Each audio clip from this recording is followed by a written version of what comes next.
Hi yours, welcome to Thivi kitchen. இன்றைக்கி நம்ம bread பீஸா எப்படி செய்யுதுன்னு பார்க்கலாம். அதுக்கு ஃபஸ்ட்டு நம்ம ப்ரெட்டை தவாவில் வந்து லைட்டாக டோஸ்ட் பண்ணிக்கலாம். நெய் இருந்தால் நெய் விட்டுக்கோங்க, கீழே நெய் இல்லை பட்டரில் டோஸ்ட் பண்ணிக்கலாம். ரெண்டு பக்கமும் லைட்டாக பண்ணால் போதும். பாருங்க, இந்த அளவுக்கு லைட்டாக டோஸ்ட் ஆனால் போதும். இப்போ நம்ம இதை எடுத்து பிளேட்டில் வச்சுக்கலாம். இப்போ நம்ம ப்ரெட் பீஸா எப்படி செய்யுதுன்னு பார்க்கலாம். ஃபஸ்ட்டு பேஸுக்கு வந்து பீஸா சாஸ் அப்ளை பண்ணிக்கோங்க. இது கடையில் கிடைக்கும் எல்லா இடத்துலையும். அப்படி இல்லைன்னா உங்கள் எல்லார் வீட்டையுமே டொமேட்டோ சாஸ் கண்டிப்பாக இருக்கும். அதில் வந்து காஞ்ச மிளகாய் இருக்குங்க இல்லையா, அதை வந்து லைட்டாக வறுத்துட்டு அதை மிக்சியில் போட்டு பொடி பண்ணிக்கோங்க.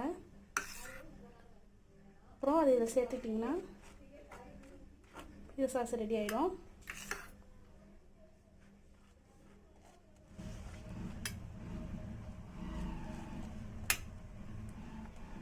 அப்புறம் இதுக்கு மேலே குடமிளகா வச்சுக்கலாம்.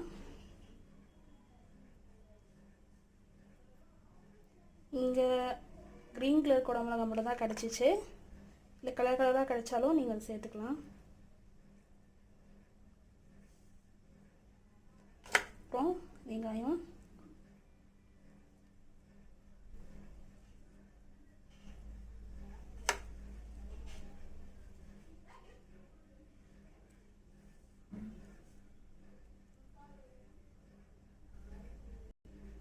அப்புறம் தக்காளி சேர்த்துக்கலாம்.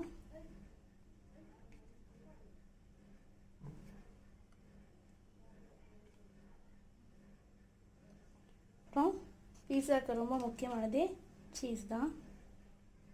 சீஸ் இதில் மசாலா சீஸ். இது சீஸ் நல்லா உருக்கி மெல்ட் ஆகி வரும்.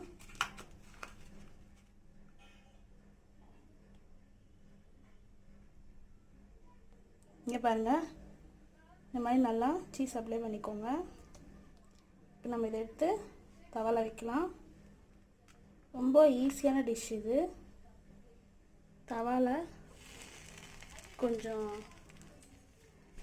நெய் அப்ளை பண்ணிக்கோங்க.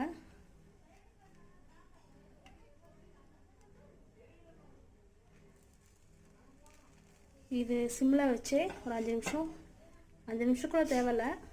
இந்த சீஸ் வந்து மெல்ட் ஆனால் போதும். ஒரு 2-3 மினிட்ஸ் ஆனால் போதும். இப்போ நம்ம இதை மூடி வச்சிடலாம். இப்போ நம்ம ப்ரெட் பீஸா ரொம்ப அருமையாக ரெடி ஆகிருக்கு. நீங்கள் பார்த்தீங்கன்னாலே தெரியும் அந்த பக்கம் சீஸ் எல்லாம் மெல்ட்டாக எப்படி கீழே வந்திருக்குன்னு. இப்போ நம்ம இதை பிளேட்டில் மாற்றிடலாம். இப்போது நம்மளோட ப்ரெட் பீஸா ரொம்ப சூப்பராக ரெடி ஆகிருக்கு. இது ரொம்ப ஈஸியான டிஷ். நீங்கள் ரொம்ப சீக்கிரமாக செஞ்சிடலாம். இது பசியத்தை ரொம்ப சீக்கிரமாக செஞ்சு சாப்பிட்லாம். ரொம்ப அருமையாகவும் இருக்கும். நீங்கள் வீட்டில் ட்ரை பண்ணி பாருங்கள். Thank you viewers. இந்த வீடியோ உங்களுக்கு பிடிச்சிருந்தா லைக் பண்ணுங்கள், ஷேர் பண்ணுங்கள், சப்ஸ்கிரைப் பண்ணுங்கள்.